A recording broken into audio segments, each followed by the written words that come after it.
مساء الخير. اخباركم ايه؟ وحشتوني كتير كتير كتير.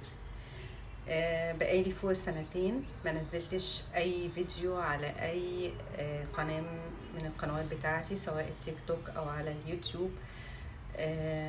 ما بنزلش بوستس على الفيسبوك او على الانستجرام غير كل فين وفين. طوال السنتين دول هو انا كنت مشغولة جدا، سواء بالمذاكرة او بظروف شخصية. فهنحاول ان احنا نرجع نعمل تاني فيديوهات.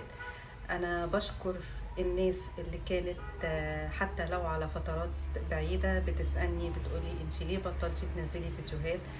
احنا كانت بتعجبنا الفيديوهات بتاعتك، كانت بتعجبنا طريقتك.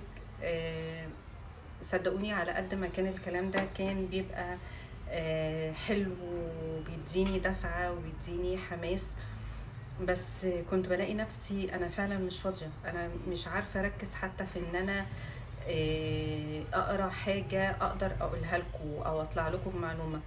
برغم ان انا بدي محاضرات وممكن الكلام اللي اتقال في المحاضرات ممكن اطلع اقوله في فيديوز.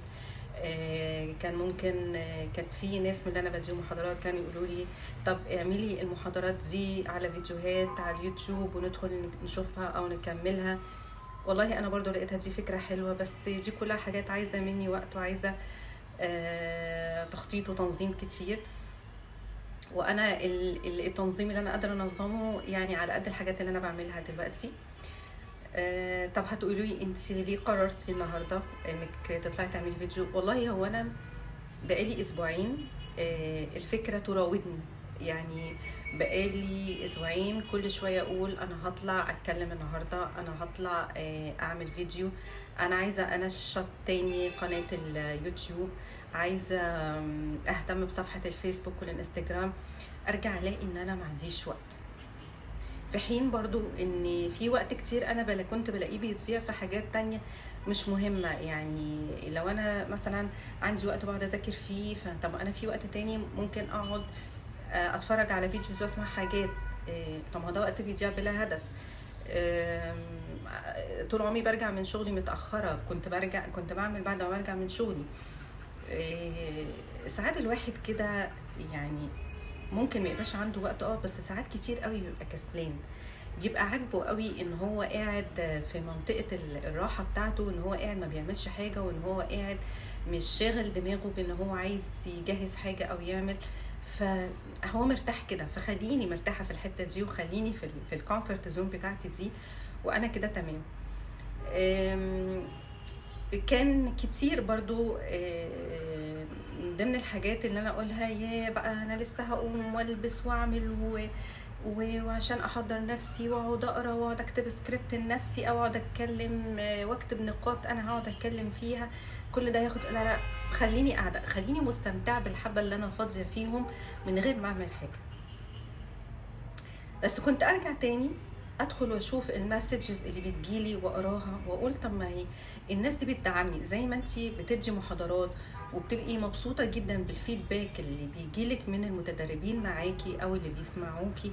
طب ما انتي الناس اللي يعني بتسمعك بقى بالفيديوز، يعني مش شايفينك لايف، مش بتتناقشوا مع بعض، مش في كلام جاي ورايح ما بيننا، فدول متاثرين بيكي اكتر، فبيبقوا عايزينك تطلعي تقولي، عايزينك تطلعي تتكلمي. فدول من يعني من باب اولى انك تطلعي تكلميهم وانك تطلعي تدردشي معاهم. القناه بتاعت اليوتيوب هيبقى عليها، يعني هحاول يبقى فيها تنوع.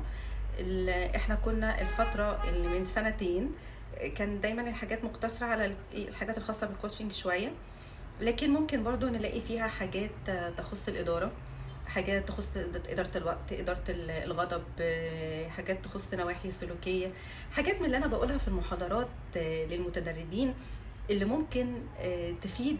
وزي ما أنا دايما أقول في المحاضرات، أنا دايما بخلي المحاضرة اللي تتكلم عن أي حاجة في نواحي الإدارة، التطبيقات أو النماذج اللي احنا بناخدها نحاول نستفيد بيها في حياتنا الشخصية، ما تبقاش مجرد هي حاجة بناخدها بنطبقها على النواحي العملية بس، لا احنا كمان عايزين نستفيد بيها في الحياة الشخصية. بحب دايما ادمج ما بين الاتنين، ما تبقاش ادارة بحتة، ما تبقاش حاجة براكتيكال قوي. فان شاء الله ربنا بس يديني القوة اللي انا يعني ببقى بيها، او يديني النشاط ان انا اقدر ارجع تاني اعمل فيديوز بانتظام، ان شاء الله حتى ولو فيديو مرة كل اسبوع.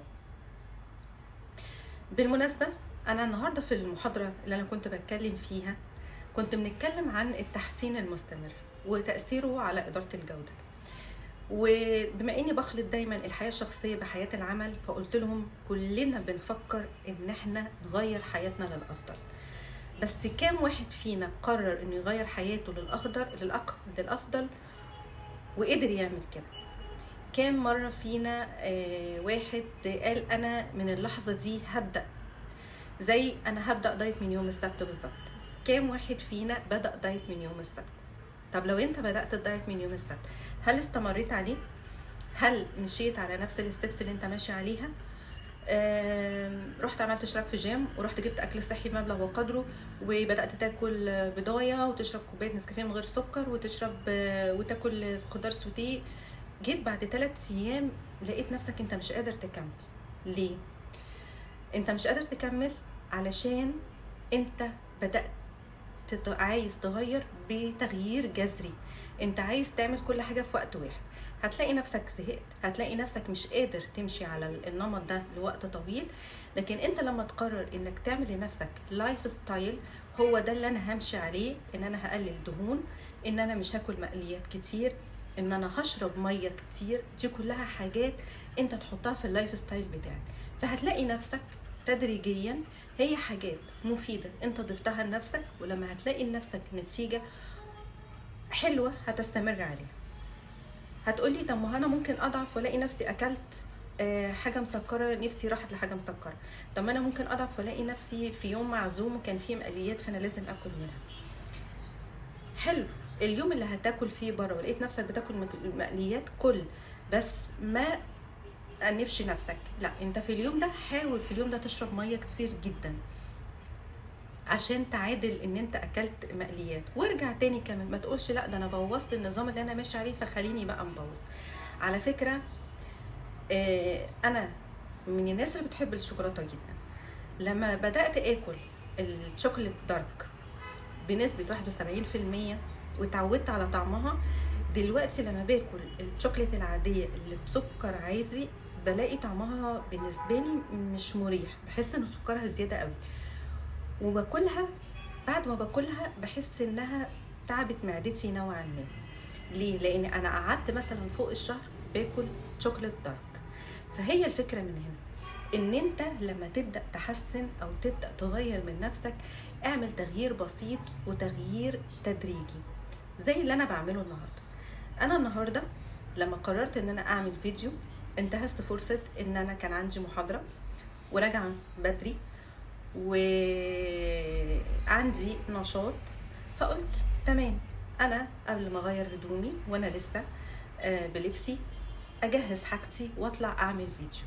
مش هنتكلم كتير، هخليه فيديو يعني لمدة 10 دقايق، هطلع اقول فيه ان شاء الله انا هبتدي ارجع، هبتدي اخلي في يومي زي ما انا محددة في يومي حاجات معينة في اوقات معينة، احاول ازق في اليوم ده، وبرضو الحاجات الخاصة بالفيديوهات.